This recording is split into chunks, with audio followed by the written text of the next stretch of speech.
The NFL season is almost here. As of last week, all 32 teams are in camp, and this week is the actual Hall of Fame game. And if you've been paying attention this offseason, you've watched something weird happen. Some teams are handing out money like it's Monopoly cash. The Chiefs gave Patrick Mahomes the first $500 million contract in history, and the Eagles just made Jalen Carter the highest paid D tackle in the league. And then you have other teams telling their own star players that there's just no money. Bijan Robinson, Jahmyr Gibbs, two of the best running backs alive, showed up to camp in street clothes because they can't get paid. Same league, same salary cap, completely opposite behavior. And I'm going to be straight with you. I've watched the Eagles specifically sign everybody every year with money they don't technically have. And I keep waiting for the year that it all comes crashing down. So naturally, as a Cowboys fan, I went looking for that year.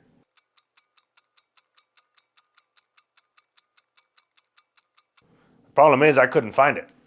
So before week 1, I'm going to fix that. By the end of this, you're going to understand the cap better than anyone in your group chat. You'll know exactly how teams like the Eagles keep pulling this off, and you'll know the one thing that has to happen for it to finally blow up in their face.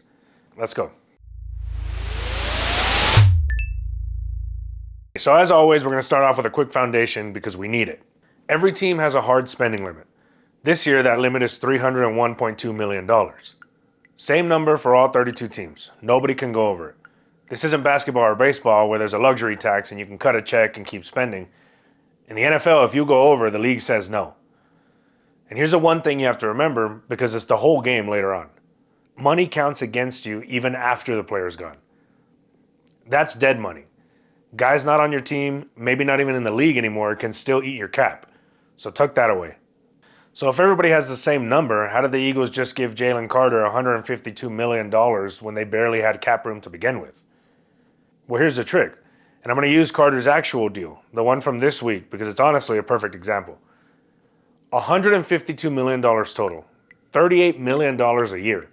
You would think that wrecks their cap space, except his cap hit this year is under $10 million.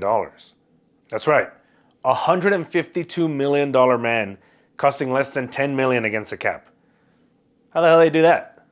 All right, so the salary counts against the cap the year you pay it. It's 1 year, one hit. But a bonus gets spread out evenly across the length of the contract. So instead of paying Carter a big salary this year, they pay him a giant bonus and just spread it across the whole deal. So his actual salary this season is basically the veteran minimum.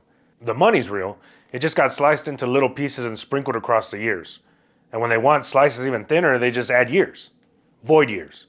Fake years bolted onto the end of the contract that everybody knows is never going to happen. The player will never play them. They exist for one reason. More boxes to spread the money into. More boxes, smaller slices, smaller cap hit today.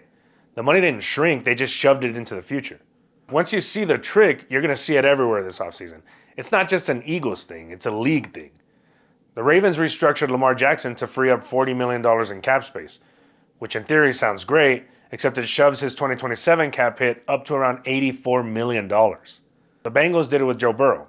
They freed up about $10 million by pushing his money into 27, 28, and 29. Every team that found cap space this summer didn't find anything. They just borrowed it from their own future. Which begs the question, when is that bill going to come due? You think about Lamar Jackson at $84 million in 1 year? That's a quarter of the salary cap. This is a 53-man roster. Something's got to give. It's the same reason why Bijan Robinson and Jahmyr Gibbs can't get a new deal. Running back is the only position where teams will not play this game because they're afraid that the back's going to get hurt or fall off. So this is an interesting place to kind of sidetrack here. Because although I agree that running backs probably deteriorate at a faster rate than any other position, I mean, you have history telling you that running back is probably not the position to pay. And if we want a good example, we don't even have to look that far in the past. I mean, look at the Cowboys. They paid Ezekiel Elliott, and I don't think he really did much after that. He ended up coming back to the Cowboys on a veteran minimum, still didn't do anything. You have Todd Gurley, who was phenomenal and then got hurt, and then perennially got hurt after that. Le'Veon Bell was a holdout and was famously wrong for that. So we have countless examples of running backs that end up getting paid and don't end up being worth it. But then you also don't have to look too far in the past to see something that worked. The Giants didn't want to pay Saquon, so he goes to an in-division rival and wins the Super Bowl. So let me know in the comments what camp you're in. Do you think the running backs deserve to get paid, or do you think that they should be a little more conservative on their paychecks? The master of this whole thing is still the Eagles. Look at Jalen Hurts, $51 million quarterback. His base salary this year is $1.2 million. $1.2 million. That's backup money. The rest is bonus spread out. So a $51 million a year man only counts about 32 against the cap. They do this with Hurts, with Carter, with basically everybody. And it keeps working. So the question becomes, why? And why doesn't it wreck them? So here's the part that messes with people, including me. It looks free. Cap problem? Convert salary to a bonus. Spread it out. Boom. $20 million in room. Go sign somebody. Do it again next year. Feels like a cheat code. But you're not making money, you're borrowing it. From a version of your team that doesn't even exist yet. The money never disappears, it just waits. What happens if you're wrong about a guy? That's the catch. Everything you deferred is tied to him. Cut him, trade him, he falls off.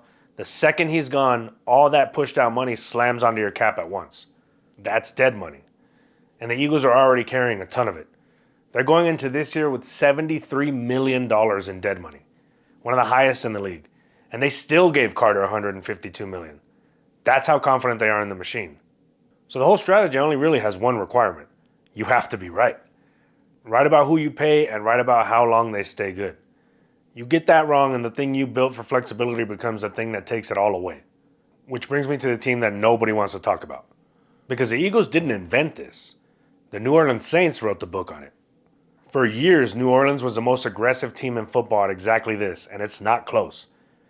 From 2020 to 2024, they restructured about $450 million in salary to buy themselves roughly $340 million in cap space.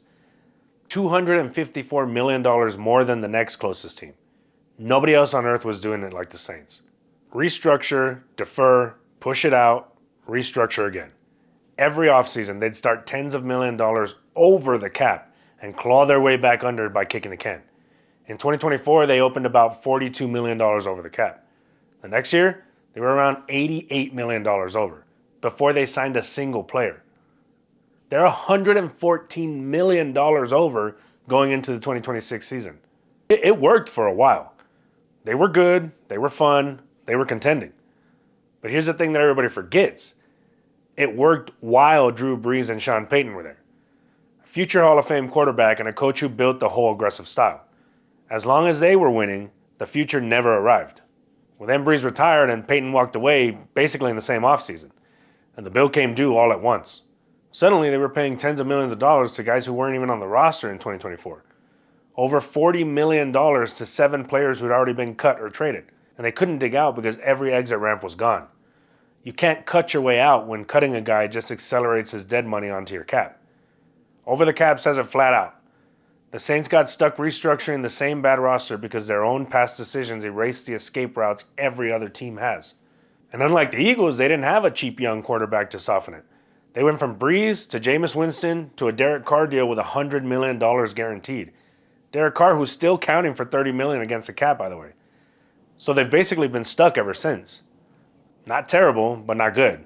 Just paying for a team that doesn't exist anymore. And here's the part that kills me. They still haven't stopped. They just handed Chris Olave a big extension this offseason. Same playbook, still running, even now. Same playbook. So why is one team holding a trophy and the other one is stuck? Well, there's 2 reasons, and they're the whole answer. 1, the Eagles keep getting it right. See, this only works if you don't have to eat dead money. And Philly just keeps hitting. On draft picks, on cheap young talent, on the guys they choose to pay. Carter, Quinyon Mitchell, Cooper DeJean, stars on rookie cheap deals. They're not cutting people early because the people they paid are still good. The Saints got old and their bets stopped hitting. Same strategy, but worse outcomes. Because the strategy was never the magic. Being right was. 2, and this is the one I underrated, the cap keeps going up. In 2011, the cap was about $120 million. Today, it's $301. And it's not slowing down. After the 2029 season, the league's TV deals reset, and projections put the 2030 cap somewhere between $400 and $500 million. So that scary deferred bill in 2028, against a cap that's way bigger, it shrinks. It's like a mortgage on a house whose value keeps climbing. The debt stays the same, but your ability to carry it keeps growing. So you refinance, and refinance, and refinance. A rising cap means you refinance forever. So when does it blow up? Here's what I actually found. That's not what I expected. There isn't really a date. I wanted 2028. I wanted to point at a year and say, right there.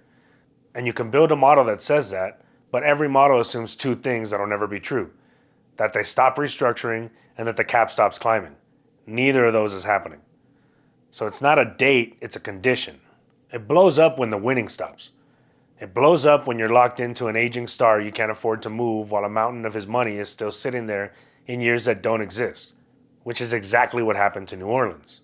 So where does that leave me? I came in ready to call it reckless. And on paper, it is.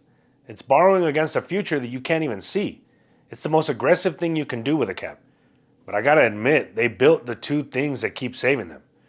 They draft well, and they're writing a cap that goes up every single year. That's not luck. That's a front office that understood the math before everyone else did. It works until it doesn't.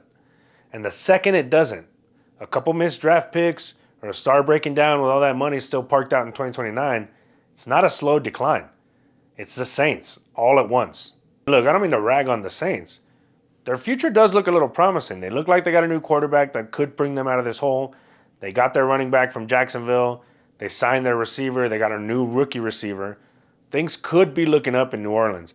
And a group of young talent like they have now is exactly what can bring them out of the hole.